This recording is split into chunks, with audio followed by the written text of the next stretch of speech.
Most people assume they'll live into their late 80s, but the reality is harsh. Many never make it past 82. And it's not because of some catastrophic illness. It's because of subtle daily habits, overlooked warning signs, and mental patterns that slowly rob your strength, awareness, and will to life. If you're over 60, this is not just a message, it's a wake-up call. Because what you do in the next 12 months will determine whether you fade or finish strong.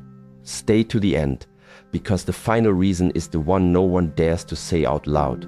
They stop moving. Motion is life. And yet, for many people as they get older, movement becomes optional, something to fit in, if they have time, if they feel up to it, or if the weather allows.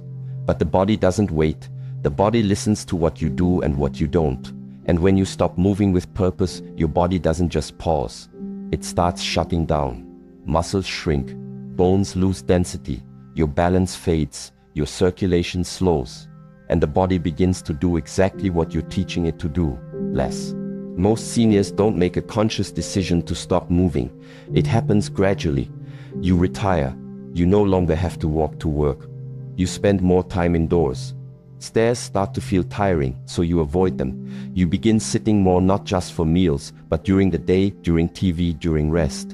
And soon, movement becomes something you react to, not something you initiate. You walk because you have to, not because you want to. You stretch because something hurts, not to stay limber. You go outside only when necessary, and before you realize it, your world and your body have shrunk. But here's what most people don't understand. The problem isn't just physical. Yes, when you stop moving, your muscles atrophy, your joints stiffen, your bones become fragile. But it goes deeper than that. Movement is stimulation, not just to your body, but to your brain. When you move, you send signals from your feet to your spine to your brainstem. These signals wake up the nervous system. They keep you sharp. They regulate your mood. They remind your body, I'm still here. I still have purpose. The moment you stop engaging your body with intention, your brain activity starts to dim. You feel slower, less creative, more tired. You begin to lose confidence. And slowly you lose identity, because movement is identity.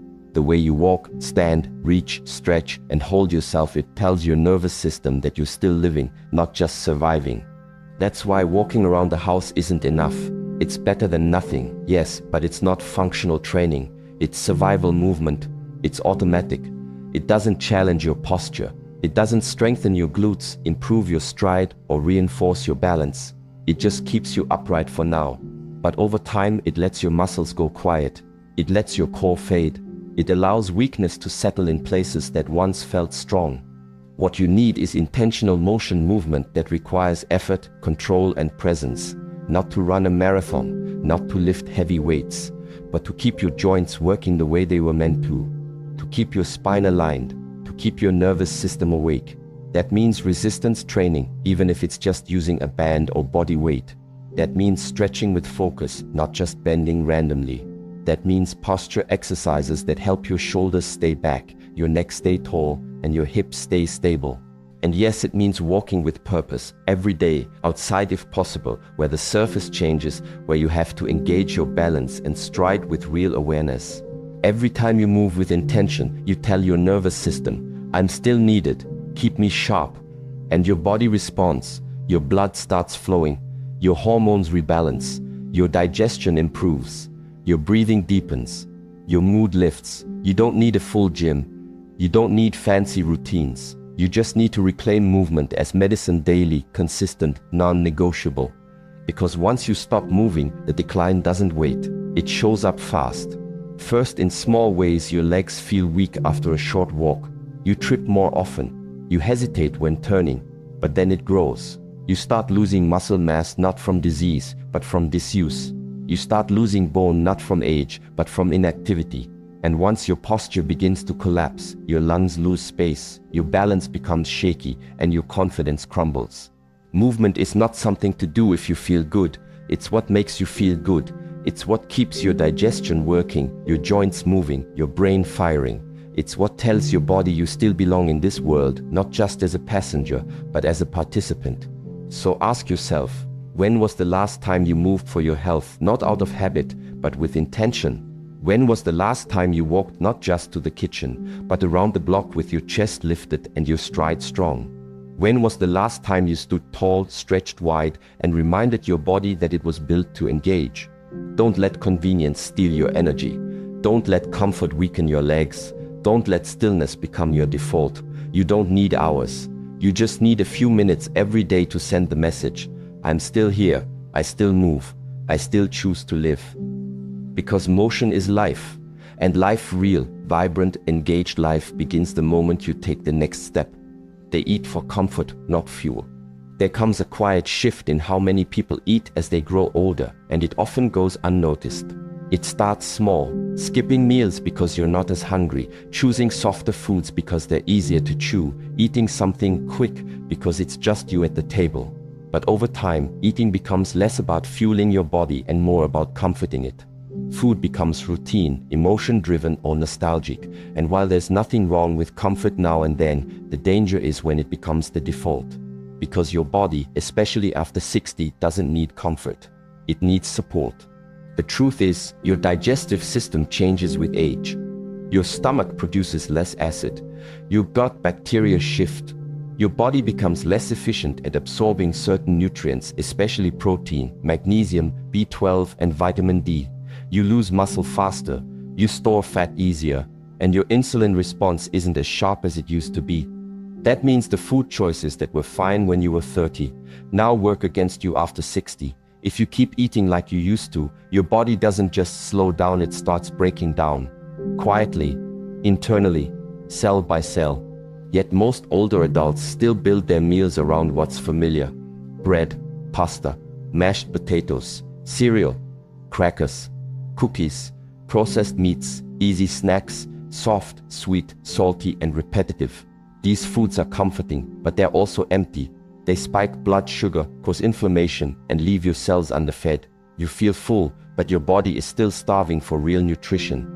And over time, that starvation shows up as fatigue, joint pain, brain fog, weakened immunity, and slow healing. You're not getting old, you're getting undernourished. And here's what most people don't realize. Comfort food doesn't just affect your body, it affects your mind. Highly processed, carb-heavy foods sedate you. They dull your focus. They lower your energy. They trigger inflammation in the brain, reduce neurotransmitter function, and even worsen symptoms of depression.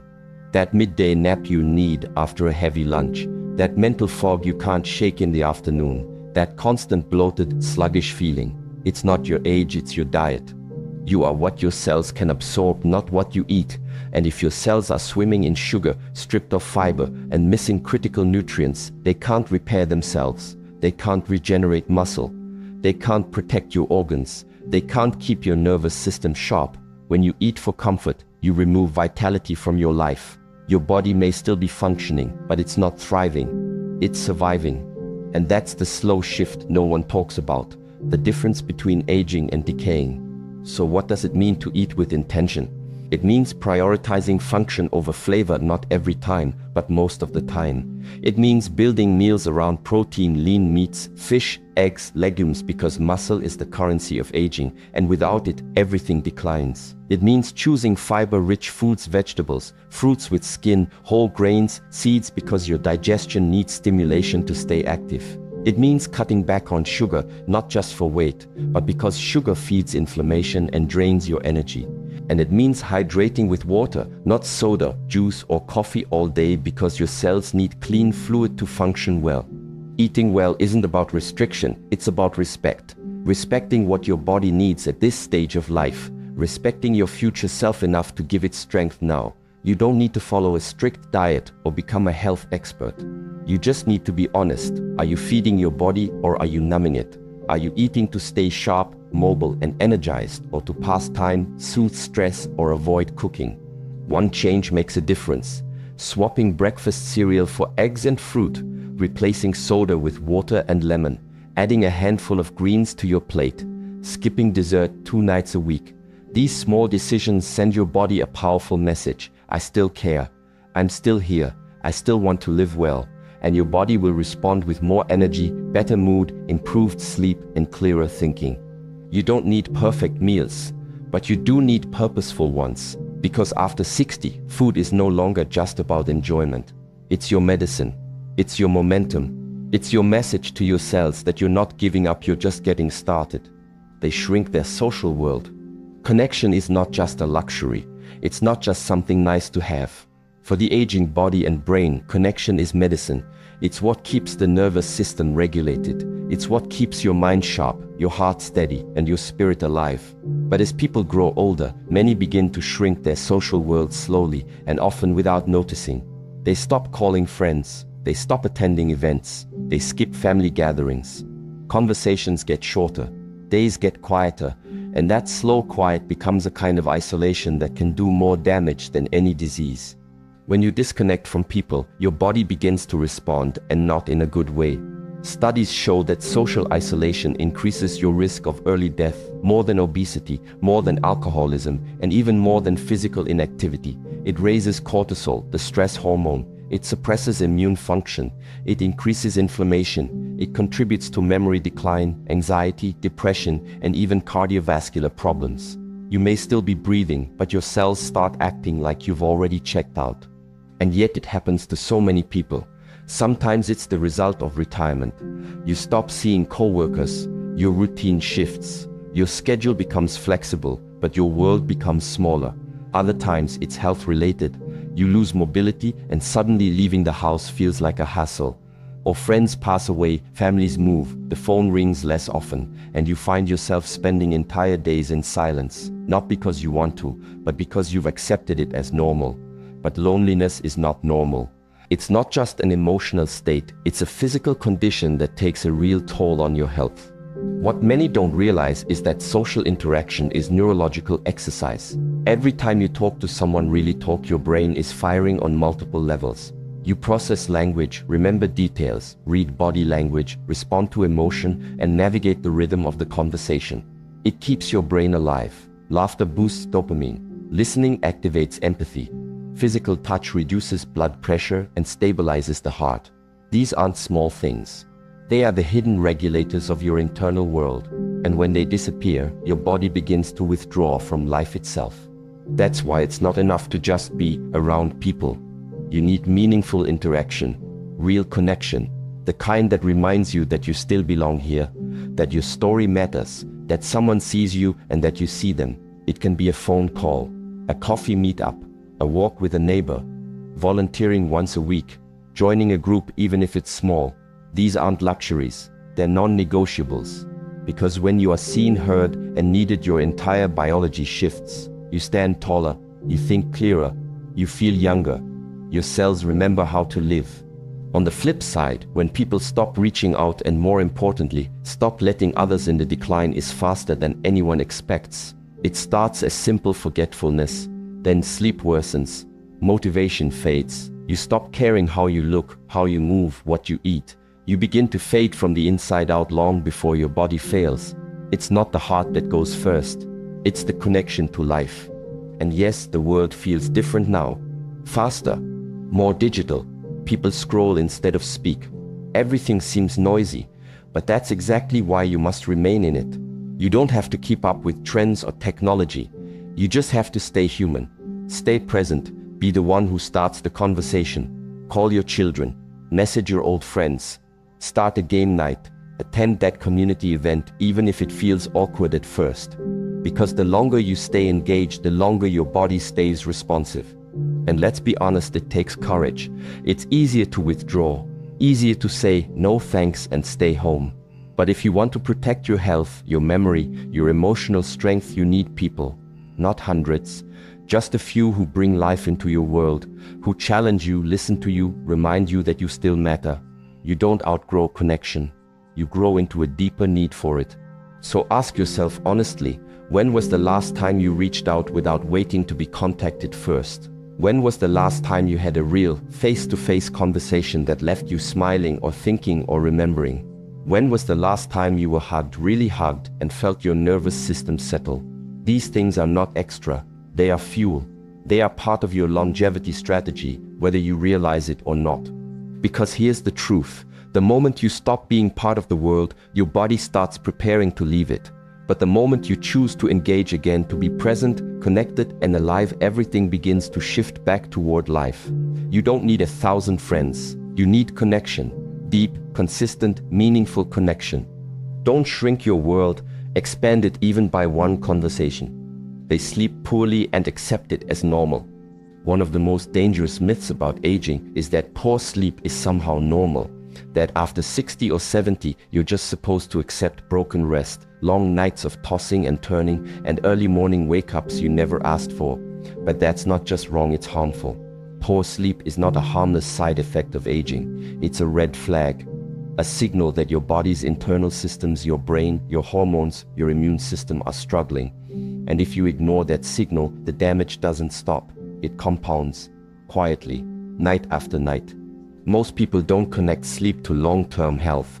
They think of it as rest optional, negotiable, based on comfort. But sleep is not just rest. It's recovery.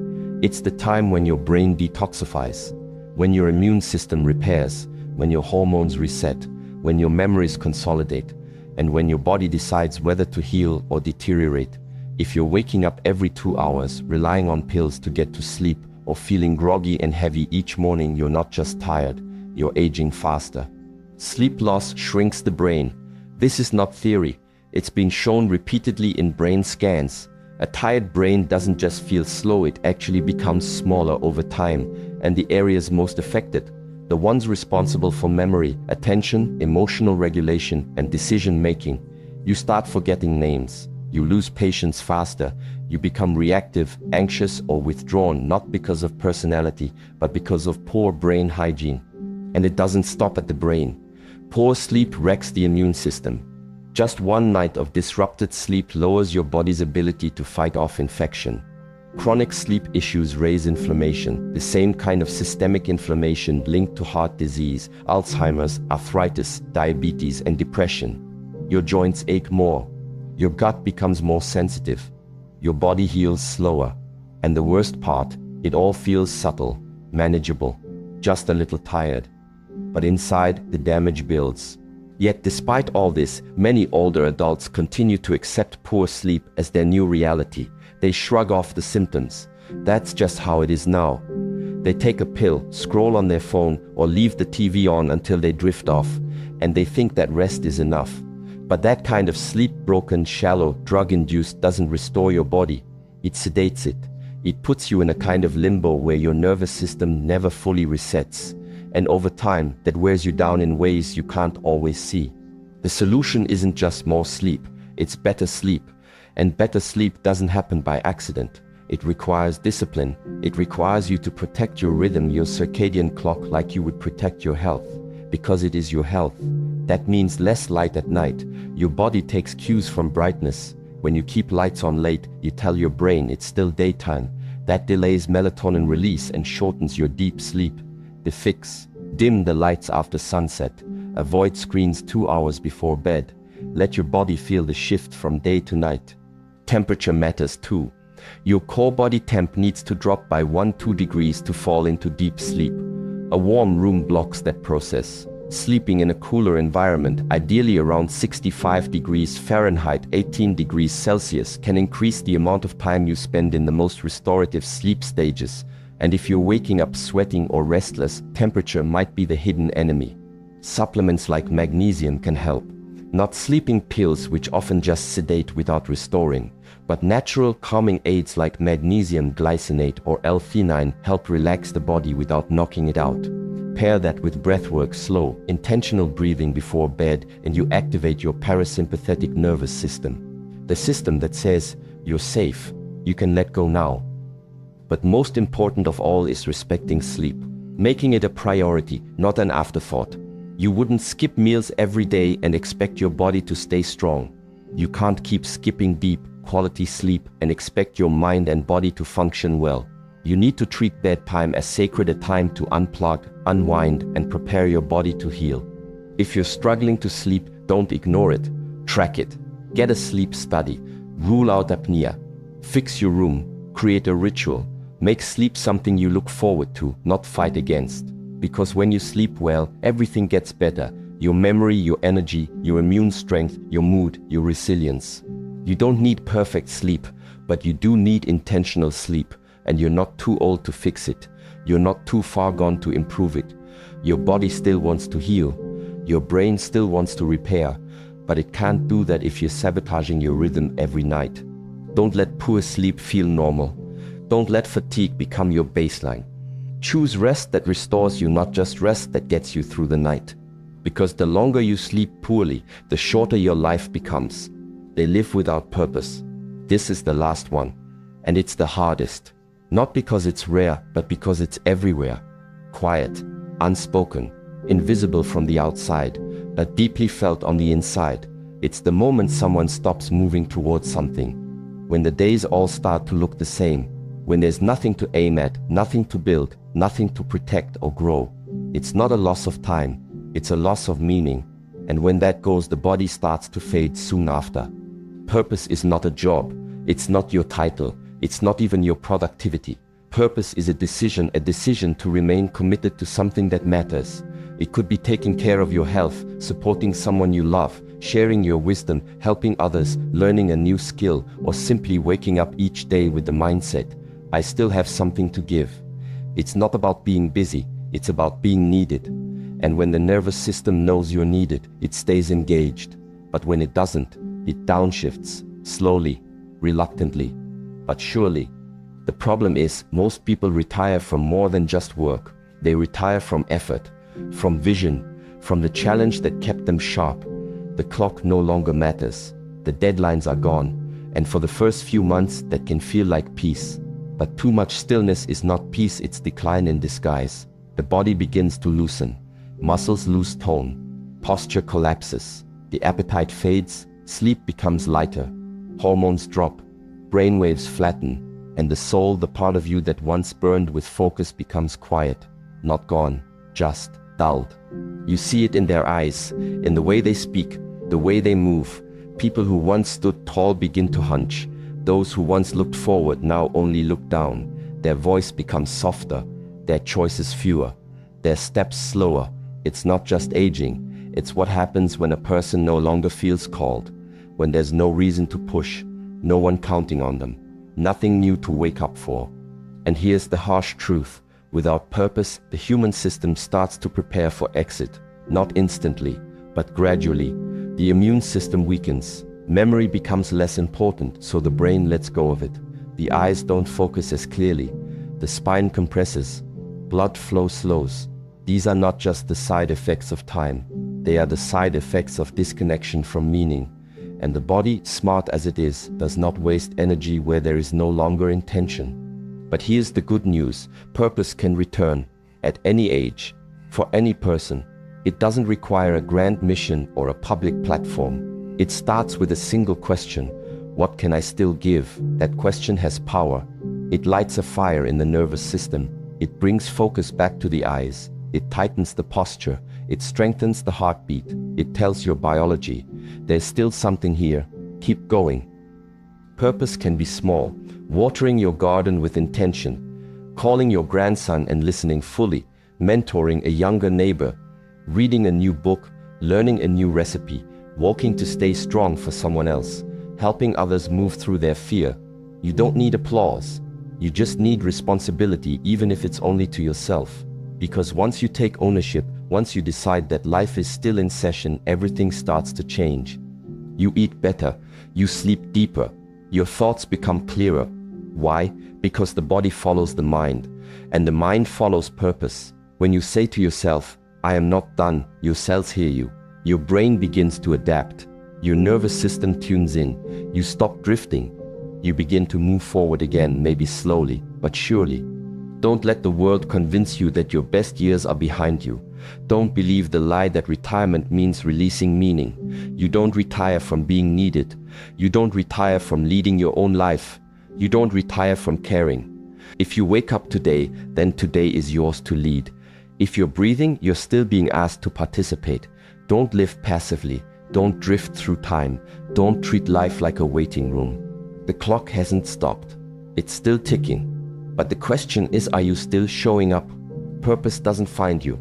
You create it with your choices, with your attention, with your will. Choose something worth showing up for.